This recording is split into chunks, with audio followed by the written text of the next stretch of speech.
Bob, thanks for coming back here and spending some time with us. Big controversy from the outside looking in on the Askren Lawler stoppage. Curious, kind of what you saw there, what decision was made, and how you guys walked through that. Yes, first of all, I'd like to thank you for your patience, for waiting for me to show up. Is this on? I don't have my hearing aids in. Okay. Every fight that we have a briefing before the fight and a debriefing afterwards. So I'll be happy to answer any questions. With the Lawler fight, according to referee Herb Dean, who's a world-class referee, it was a borderline stoppage. Robbie was doing significant damage, and he thought that Askren was fighting just enough back so that he didn't have to stop that fight. Okay? So I'm sorry. Okay. Well, I thought you just. Well, that's fine. It started out there, but then we did get to the choke. Okay. So yeah, I'd be happy to answer that choke. And the first thing I like to share with everybody here, between MMA and boxing, you guys write. You ladies and gentlemen, write on various sites and papers. But I want to start off by telling you that if you're not familiar with it, a referee has an incredible job. He's got, or she, has 2 lives in their hands in a cage or a 20 by 20 ring in the state of Nevada, okay? There's a litany of things that go into being a world-class referee, all right? And this particular question, in the Bulldog choke on Robbie, you could see it right in front of us that when Herb picked up his hand just dropped, okay?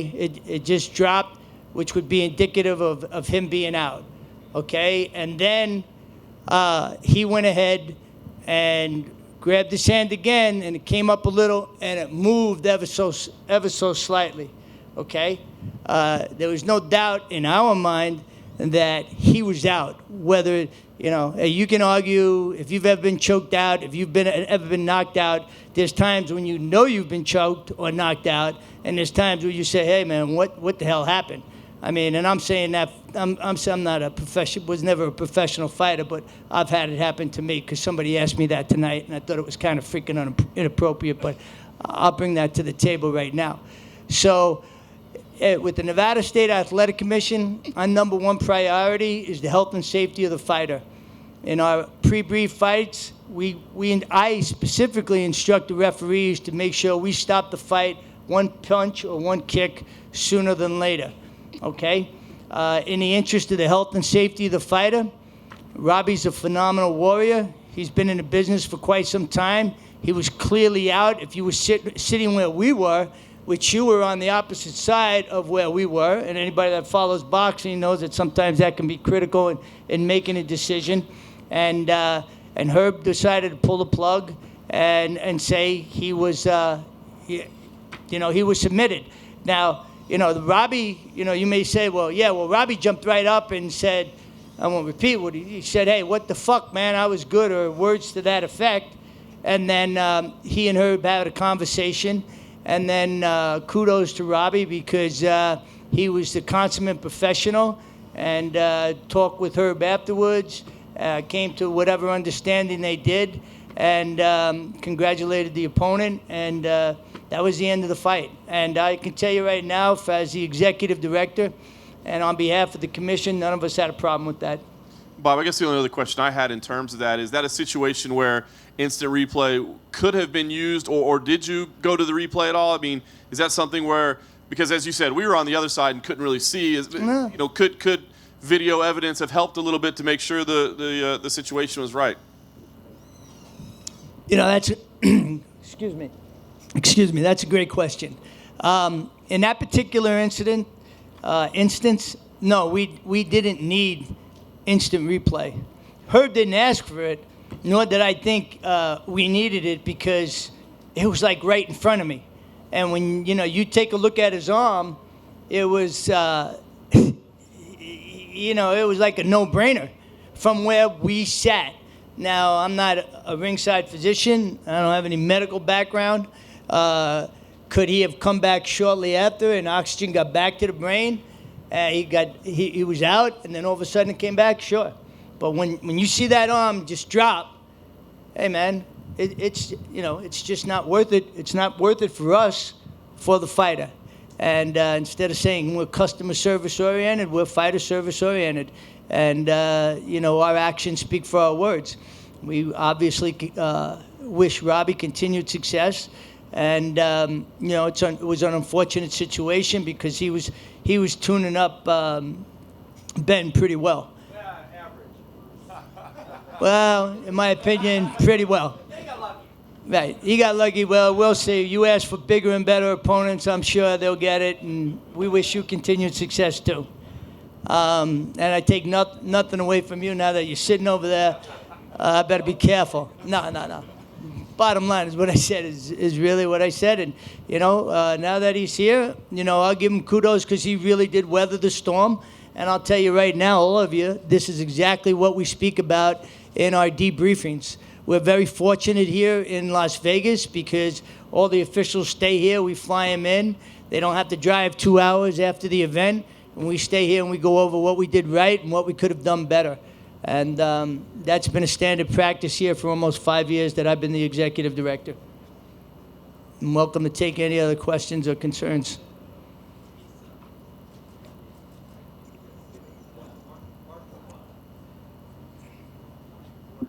Hey, Bob.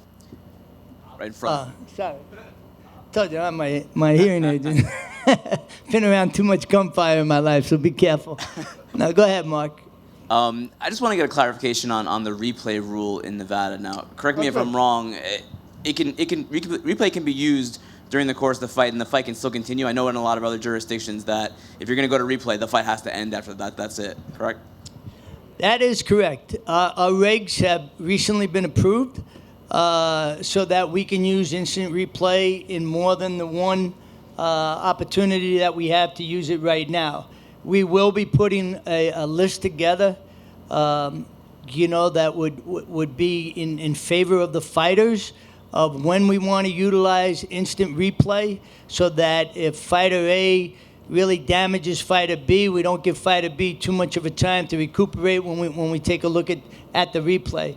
But we will fine-tune that, and I'm authorized to do that, as is the chairman or any other commissioners, and that's something that we will be doing with boxing as well. It's a wonderful tool. Every other sport uses it. We're going to be using it more often. Just as a quick aside, a couple of years ago at the Hard Rock, at the DeGale fight, unfortunately, one of the referees thought it was a punch that caught DeGale in the eye, and it turned out to be a headbutt. And when he walked by me, I said, "Hey, that was a headbutt, right?" And he goes, "No, it was a punch." And it was probably a poor question on my part, but it really rocked my world because it was clearly a headbutt, and DeGale was making a comeback. This was a big fight for him. I'm going, man, if we get this wrong, it's just unacceptable for this fighter's profession, and this is not what we get paid to do. And fortunately, Mr. DeGale weathered the storm, and he ended up winning the fight. Even though he retired, a couple months, about a month ago. Say, Kev. Last week, all right. Bob, in the main event, when Jones struck Smith when he was on the ground, when Herb was deciding the penalty, he stopped and watched the monitor. He watched the overhead replay of the incident. Is that encouraged? Is that part of regulation? How does that work? Another great question.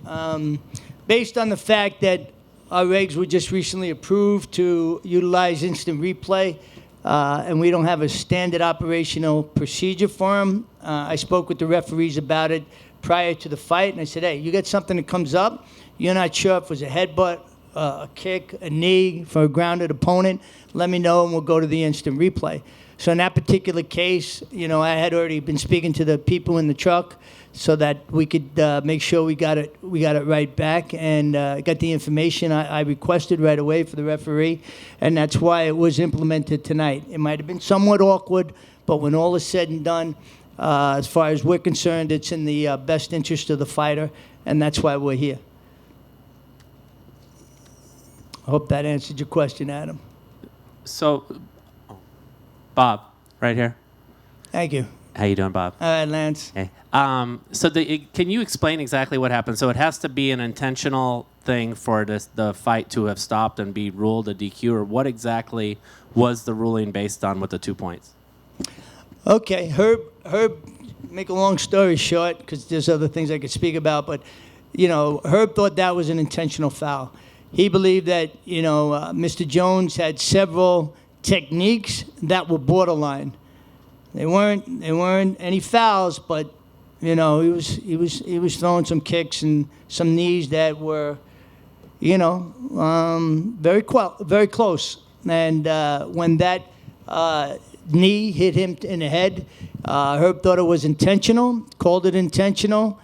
Mr. Smith was able to continue, and thus Herb took a mandatory 2-point deduction, or he could have DQ'd him. Why not the DQ? Because Mr. Smith, Anthony, was able to continue. All right, Bob. Right here. Thank you. So this is definitely not the first time we've seen John Jones involved in something that seemed like an intentional foul, and definitely not the first time that it's happened in Nevada. Is this something that you want to consider as far as instructions to him in the corner, or when his licensing hearing is coming up? Is this something that's going to play a factor in any decisions Nevada makes with him? Yeah, no, that's another great question, and I want to thank you for, I don't want to make a habit of it, but I want to thank you for asking me to come and speak today. No, we don't have any prejudice or bias towards Mr. Jones and the manner in which he fights, or any other fighter. I can assure you on the championship fights that either myself or the chief assistant, Jeff Mullen, tonight when we had 2 championship fights, we go into the dressing room and we go through the pre-fight instructions with the fighter, with the referee. The chairman Marnell III also goes, and sometimes some of the commissioners, so that when the referee gives the pre-fight instruction, there's a clear-cut understanding that, the fingers have to be back, that some people have some concerns about that, and rightfully so. So, that'll be emphasized along with the other unified rules. If a fighter in the past has had a habit of doing something that's borderline, typically the other camp will bring it up, and we will say, listen, we will address it with that fighter. Right now, we're addressing the same unified rules with you, and if that comes up in the fight, we'll address it at the fight, during the fight, excuse me. Does that answer your question? Thank you. Anything else? You sure you don't want anything? I'm so excited. Yeah, I think so. Yeah, you're looking for somebody bigger and better, huh? It's definitely not me. Thank you very much.